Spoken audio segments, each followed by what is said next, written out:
మేడారానికి ఏమైంది? ప్రకృతి పగబట్టిందా? భూకంపం నేపథ్యంలో ఇప్పుడు ఈ అంశం చర్చనీయాంశంగా మారింది. వరుసగా ప్రకృతి ప్రకోపాలు దేనికి సంకేతమన్న ఆందోళన నెలకొంది.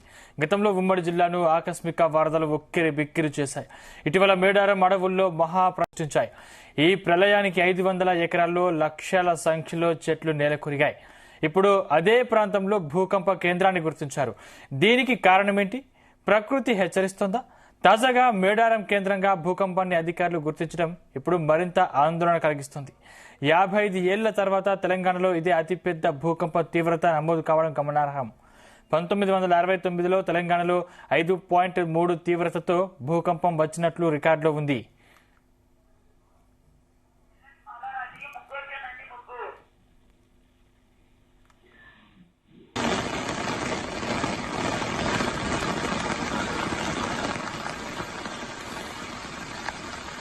దీనికి సంబంధించిన మరింత సమాచారం మా ప్రతినిధి శ్రీకాంత్ అందిస్తారు. శ్రీకాంత్, రెండు తెలుగు భూ ప్రకంపనలు అయితే కలకలం రేపాయని చెప్పొచ్చు. ఈ రోజు ఉదయం తెల్లవారుజామున 7:25 నుంచి 7:30 వరకు భూకంపం అయితే ప్రకంపనలు సృష్టించారు. ఇందులో ప్రధాన కేంద్రంగా అయితే ఇటు మేడారం సంబంధించినటువంటి అడవుల్లో మాత్రం కేంద్రంగా అయితే అధికారులు అయితే భావించారు. దీని ప్రభావంతో ఇటు ఉన్నటువంటి తెలుగు రాష్ట్రాలకు సంబంధించినటువంటి ఈ పరివాహక ప్రాంతాలు, గోదావరి పరివాహక ప్రాంతాల్లో ఎక్కువ కూడా దీని ప్రభావం ఉందని చెప్పొచ్చు. కొన్ని ప్రాంతాల్లో మాత్రం 5 సెకండ్ల వరకు కంపిస్తే మరికొన్ని ప్రాంతాల్లో మాత్రం 15 సెకండ్ల వరకు కూడా భూమి కంపించినట్లుగా అధికారులు అయితే గుర్తించారు. ఈ నేపథ్యంలో అక్కడ ఉన్నటువంటి ఇళ్లలో ఉన్నటువంటి వారంతా కూడా ఒక్కసారిగా భయాందోళనకు గురయ్యారు. ఇంట్లో ఉన్నటువంటి వస్తువులన్నీ కూడా చెల్లా చెదురుగా పడిపోవడం, అక్కడ ఉన్నటువంటి ఇళ్లలో ఏం జరుగుతుందో అర్థం కాక ఒక్కసారిగా కాలనీ నుంచి బయటికి వచ్చి భయపడుతున్నటువంటి సిచ్యువేషన్ కనిపిస్తుంది. మరోవైపు ఇక్కడ ఉన్నటువంటి ములుగు కేంద్రమే ఉన్నటువంటి ప్రకృతి వైపరీత్యాలకు నిలయంగా మారుతుందని చెప్పొచ్చు. ఎందుకంటే ఇక్కడ ఉన్నటువంటి ఇటీవల చోటు చేసుకున్నటువంటి కొన్ని పరిణామాలు చూసుకోవచ్చు. ఇందులో ప్రధానంగా చూసుకుంటే మాత్రం గత సంవత్సరం కురిసినటువంటి భారీ వర్షాల నేపథ్యంలో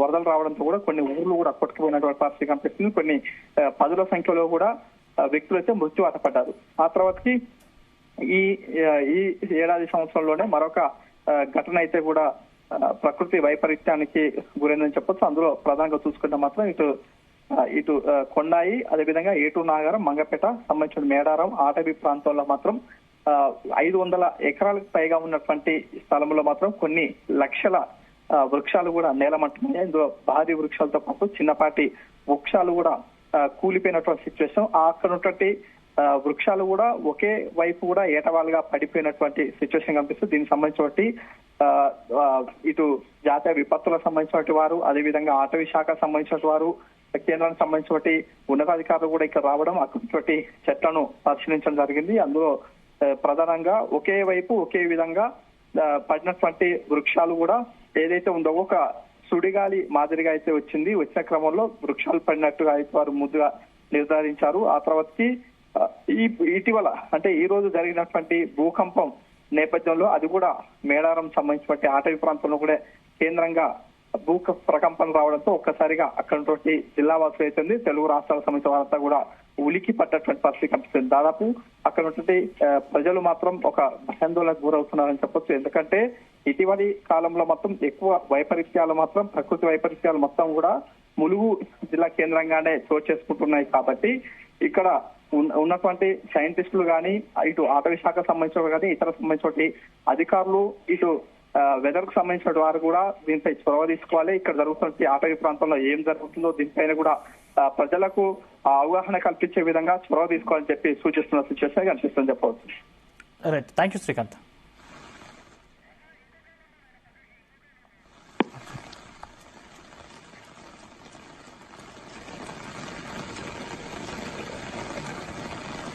ఇంకా మేడారానికి ఏమైంది? ప్రకృతి పగబట్టిందా? భూకంప నేపథ్యంలో ఇప్పుడు ఈ అంశం చర్చనీయాంశంగా మారింది.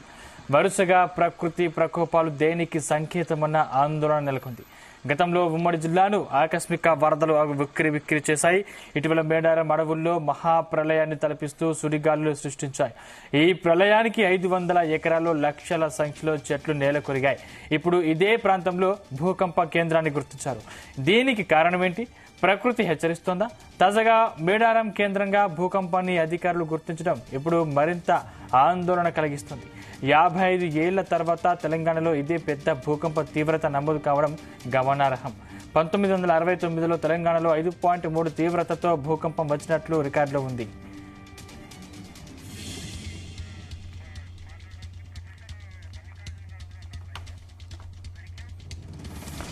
దీని గురించి విశ్లేషించడానికి మనతో పాటు ప్రొఫెసర్ మల్లికార్జున్ గారు ఫోన్ లైన్ అందుబాటులో ఉన్నారు. మల్లికార్జున్ గారు నమస్కారం అండి. మల్లికార్జున్ గారు నమస్తే అండి, వినపడుతుంది. మల్లికార్జున్ గారు, అంటే గతంలో ఎన్నడూ లేనంతగా, అంటే తెలంగాణలో 20 ఏళ్లలో ఎప్పుడు రానంతగా ఏకంగా 5.3 తీవ్రత నమోదైంది. అంటే దేనికి సంకేతం అనుకోవాలి? అంటే తెలంగాణ ప్రాంతంలో ఇదివరకు మనకు భూకంపాలు వచ్చాయండి. 1969లో చూసుకున్నైతే భద్రాచలం భూకంపం ఒకటి వచ్చింది. అయితే ముఖ్యంగా మనకు భూకంపాలు ఇక్కడ రావడానికి కారణము మన తెలంగాణ ప్రాంతంలో భద్రాచలం ఏరియాలో భ్రంశాలు ఉన్నాయండి. భ్రంశాలు అంటే భూమి లోపల ఉన్నటువంటి పగుళ్ళు. ఈ పగుళ్ళ వెంబడి 2 ఖండాలుగా విడిపోతుంది.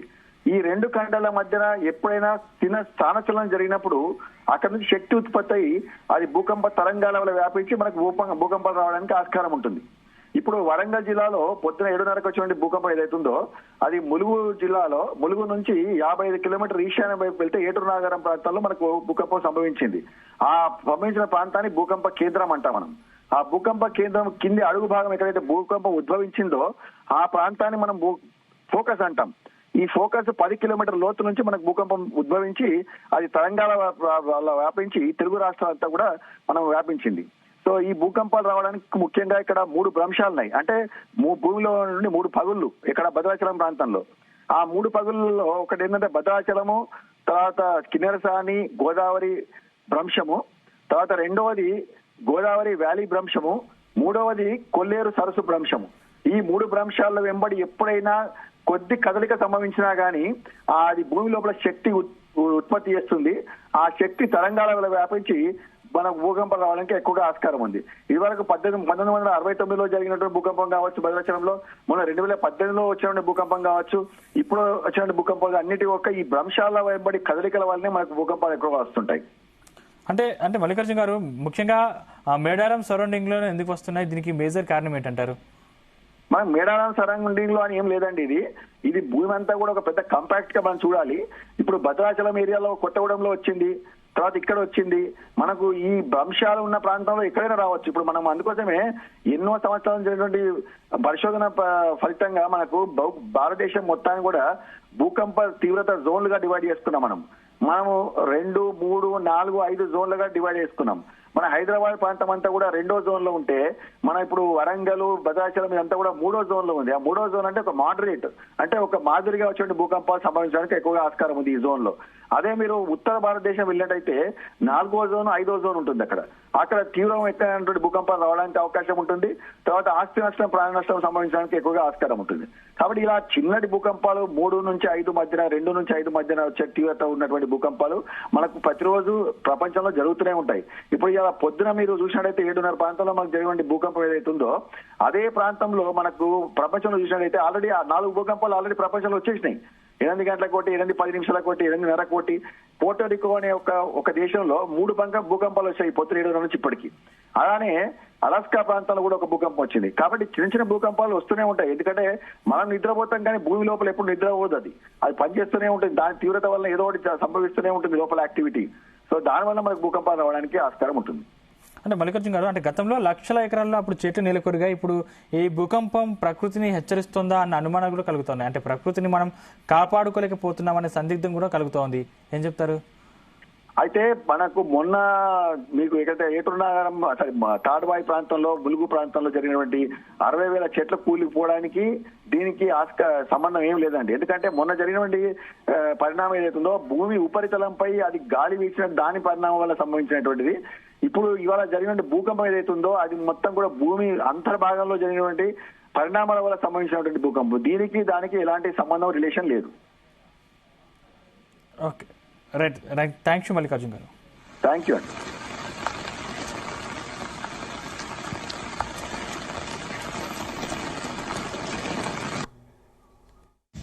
నా పేరు శంతన్ రామరాజు, మాది మహబూబాబాద్ జిల్లా కేంద్రం శ్రీరామ్నగర్ బీసీ కాలనీ.